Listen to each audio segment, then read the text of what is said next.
Jen here with Chaos and Grace. It is the first Friday in December, and that means homeschool happenings. What is going on in your guys' homeschool? How did things go with meeting your goals in November? Did you succeed? Did you fail? A little mix of both. What's going on with that? And I'm gonna share with you where I sit with that. Did I meet my goals? Did I not? Definitely a little bit of both as always. So I'm gonna share with you guys how everything went and what our new goals for December are. This month, I'm gonna start with the successes. I think I usually start with the failures. I'm gonna start on a positive note this month. We're gonna start with successes. So my biggest failure for the last couple months is this morning board situation. I have a plan. I have a good plan. I've had a plan though, every single month. I have a clear, concrete, it's happening and working. I say working because I've been doing a little bit of what I want to do with it just to see how it's going to go before I really commit to it. Print out all the things and laminate all the things and get everything set up and take a while to do that because you know that takes a while. And before I put all of that work into it, I wanted to see if it was going to work, and guys, it's going to work. It's going to work. So I'm so excited. Now we have purpose in the morning board, and it's a lot so to cram into one video with all this other information. So I've got another separate video that I'm doing for you guys very soon. It's scheduled to come out next Wednesday, so watch for that because it's finally done. Yay! Well, the idea is done. The saga, the drama of the morning board is done. All right, goal number 2 that I had placed for myself for November was doing more multisensory learning. I used to do this with Wyatt all the time. When Wyatt was my oldest and I didn't have Evie yet, and it was Jackson and Caleb and it was toddlers and Wyatt was so much younger, multisensory learning just happened. It was so natural. It just flowed out. It was so in our life, in our season, because everybody was in that season. When you have got littles here where multisensory learning just does that. It flows out. It's so simple. It's natural. It's just there. Just there. And then you've got a high schooler where everything is a little bit more technical, a lot more technical, and they don't enjoy the same types of multisensory learning that your littles do. You have to find some kind of balance and blend to get all that stuff done, and it's hard. It is so hard to find a balance between having all the time to do the multisensory learning and having all the time to really get into, man, like poetry. We're doing poetry right now. I've always been good with English. I really like English. I hate poetry. Hate it. Hate it with passion. Can't stand it. I know there's value. I know it's good. I know that there's a lot of beauty in it, and it exposes great things and enriches children's lives, but I hate poetry. It's time consuming, and he has a hard time understanding it, and he has to write it, and it's just time consuming, and we're doing it and we're getting it, but it's time consuming. And it's hard to balance doing all the multisensory learning with more of the technical stuff that I have to do with my older child. But we have been doing some multisensory learning. I have plans in December to do a whole lot more because, well, we'll get to that in the goals, I guess. But for last month, it pretty much just was a get our feet wet and try and figure out how I was gonna balance all of that. So I added more game schooling. We did more hiking and hands-on nature things because that's just where we were at in our science stuff that we're doing. And what did we do? I did more large and small motor learning activities. We did stuff outside in the trampoline. Oh, and I went through my homeschool closet and I found some great inspiration and repurposed some things. And I got a whole box put together for December with stuff I didn't even remember that I had. I found it and I was like, oh, I totally forgot about this. That's usually a sign you need to purge, but I'm using it, so we're gonna keep it and use it for December and see how that goes. Okay, the planning was, I think, probably my most time-consuming piece of my goals that I had for November. That looked a little different. Now, I have a video, which I'll pop up here for you guys to check out, on reverse lesson planning, and that process works wonderfully for me. I don't sit down in my lesson planning and say, Monday we're doing da-da-da-da-da-da for each subject, Tuesday, da-da-da-da, Wednesday, so on and so forth. I don't do that because I end up feeling like I am more a slave to my planner, my schedule, if you will, than I should be. It should serve you. You should not serve it. And then I get more focused on the stuff that we have to do rather than the people. And I think as a whole, you should always be more focused on the kids than you should be on the stuff that has to get done and checked off the to-do list. I know homeschool, super important. We all know that. That's why we homeschool, because we want our kids to have a great education.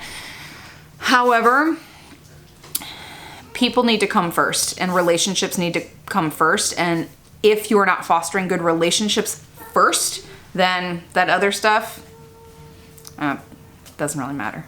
So what I decided to do was make kind of a master list of everything that I was gonna do, and anything that needed prep work, like those multi-sensory activities, multi-sensory learning things, I needed to do that. I'm looking over here because we have stuff. So, example.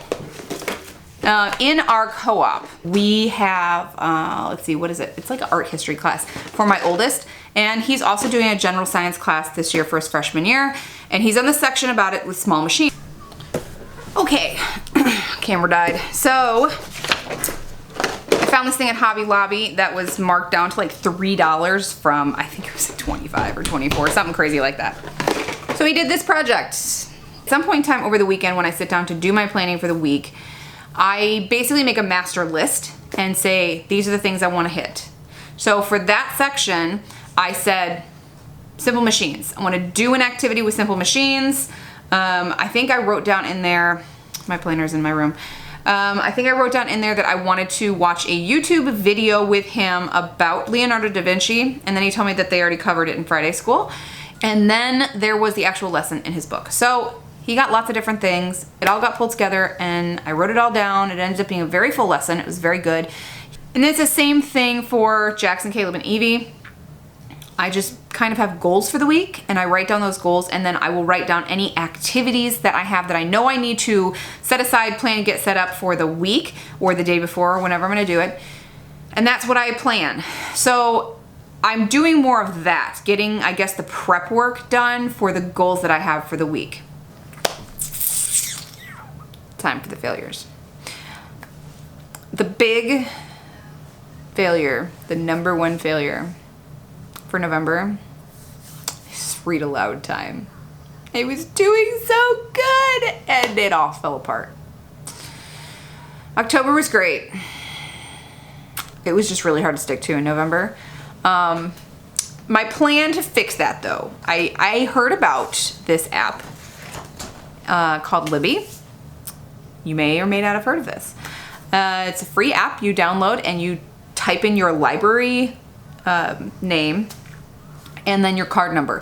Also, if you're a person like me that cannot ever seem to return a library book by its due date, this will save you. It will save your bank account. So I am going to be using that during the times where we're all together, but doing independent work like handwriting or art or other kinds of projects, workbook pages, things like that that don't require, you know, a lot of focus on that subject, like language arts, math, things like that. Our other failure for November was the camper. We did not work on it at all. And yes, that's a homeschool thing because it's supposed to be a woodshop credit. It's supposed to be an elective. It'll happen. We're kind of at the mercy of the weather. We need to be able to ventilate that camper while we are ripping things out and building things up. So, tiny little baby steps. And the camper, that whole process and that whole journey is a totally different video, but I do want to share it here because, like I said, Wyatt is gonna be getting woodshop credit for it. It's gonna be an elective credit. So, just wanna update you. He's not getting that right now. If the weather's not good, we can't do anything. So for December, maybe we'll be able to get a little bit more demolition done. Maybe not. I don't know. It really just depends on the weather and our health. So let's get into the goals. In the past, we have taken December off the entire month just to focus on Advent. But halfway through, it ends up turning into this mechanical thing because we've done all the fun activities and Mom's out of ideas and so is Pinterest. And yeah, taking a break turns into daily real life episodes of American Ninja Warrior meets Hunger Games Home Edition. So we're not going to be doing that this month. I'm going to be doing an Advent study, again, another video on that, because I found a great little, it's a very little video. It's a very little simple Advent study, but I am encouraging some more out in the community kind of work. I'm not going to give too much away because it's going to be in another video. So you wouldn't go watch that video if you heard all the information. The reasons I don't want to take the month off are because autism, ADHD, and dyslexia all do not like inconsistency. They don't like long breaks because we fall way back behind. So we're gonna keep going. It's not gonna be super intense. We're not gonna be doing, well, we don't really have a super intense homeschool anyway. It's pretty laid back, but I'm not gonna be doing full course loads of everything every single day. It's gonna be little bites. If it's gonna take Wyatt normally a week to get through a whole unit, it's going to take him 2 weeks. So it's pretty much gonna cut our course load in half for December. Like I said, focus more on Advent, and we're gonna be spending more time together, serving more together. I'm also gonna be using the Libby app, so I'll let you know how that works. I'm really excited about it. And I'm also excited to maybe get some books that Mom can read, listen to, maybe while I'm doing dishes or something. Increasing multisensory learning, lots of ideas there. Implementing the new board, so excited about this. And just continuing with our Advent study and slow down life, enjoy the season, and enjoy each other. So what are you guys doing? Tell me what your big plans for December and homeschooling are in the comments below. If you do want to follow and see more of the real life snippets here and there of these goals and how they're going throughout the month, I'm popping a link down in the description box on Instagram for you guys to follow me there. I hope everyone has a wonderful holiday season, and we'll see you guys in the next video. Bye.